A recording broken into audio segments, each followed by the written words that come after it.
You've just lost over £1 this week, you've been super consistent and you've worked your absolute arse off.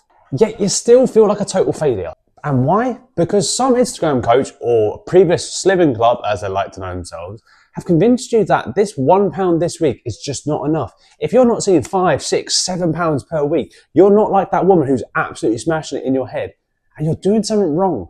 But I'm here to tell you you're not. And I'm here to tell you, if you lost £1 a week for the next period of time, look at where you're going to be. Because these people are stealing your success. And I'm going to show you how to take it back and actually understand you're doing far better than you give yourself credit for. See, these slimming clubs or these online coaches sell you this dream of losing £5, £6, £7 in a week. And that's totally normal. So you with your small £1 per week, which is an actually sustainable, solid result, by the way, it feels like an absolute kick in the dick. And by making you feel like a failure, they're making you depend on them. They've trained you to look at real progress and think, why is it not more? And here's a really good example that might shock you. Because I saw it with my client this week. This woman has lost over 30 kilos last year and is closely approaching 40 kilos after moving into this year. Like, that is a life-changing amount of weight. And last month she lost 2.4 kilos in 4 weeks. And her reaction was, meh. And you do this too, because she was ignoring the fact that she had a chaotic 10-day period where she kind of went a bit off the rails. She lost her ability to track. She kind of was falling out of love with training. And it was getting really, really difficult because things like work and her life were stressing her out. We started with overeating on a dinner out by some amount and then spiraling out of control from there. But together, me and her managed to pull her back in and get her back on track and ultimately get the scales to continue moving back down, even if they had gone up for a couple of days prior. And this is a massive victory because when you feel like you're failing and when you feel like you're not doing well and the scales start to go up, you wonder why you bother doing this. You wonder why you're doing the late nights and meal prepping. You wonder why you're slogging away at the early mornings in the gym. You wonder why you're doing anything. And it's so much easier to give up. Because what's the point of putting the effort in if you don't get the result, right? Because all I had to remind her of is that although this wasn't that sizable jump she was looking, it was still massive progress. Because if she lost 2.5 kilos for every single month next year, she'd lose another 30 kilos. But yet your brain doesn't think that, does it? And this very mindset, this very cycle is what keeps you stuck. It goes like this. You make progress, you downplay it. And then the motivation, the thing that helps drive you forward, it drops because it just wasn't enough weight loss, was it? And then you push on, you slog on, and you've got lower energy, lower motivation, and everything just feels fucking harder now, doesn't it?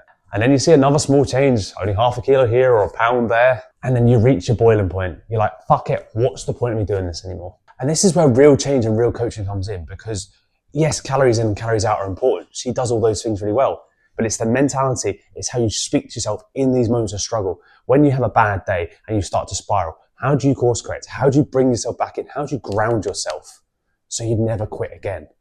That's what I focus on in my coaching, not allowing you to ever quit again. I'm never going to tell you it's going to be easy. It's going to be far from it, but I won't ever let you quit on yourself again, because if you make that small progress every single time, you're going to be so much further along in 6 months' time. You just have to see it to believe it. So the next time you're being perfect, putting in the hours, doing the consistency, hitting all your sessions, getting all those green ticks, just take a moment and look back at the last 4 to 6 weeks, not the last week. Have the scales been coming down consistently? Have there been small ups and downs? Perfectly normal. But ultimately, have you got a net loss? Because if you have, you're doing the right things. You just need to stick through it.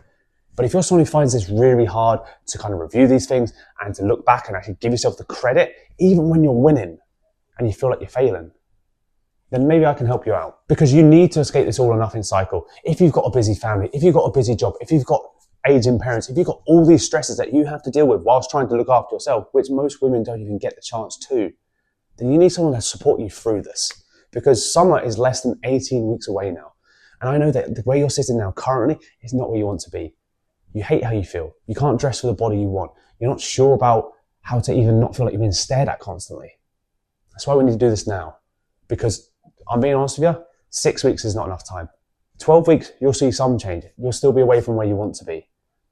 Give yourself the most amount of time to get the most amount of change and leave yourself in the best place possible. This is not a quick fix. This is a lifelong transformation. So if this landed with you, either comment the word summer below or DM me on Instagram with the word summer and I'll help you out.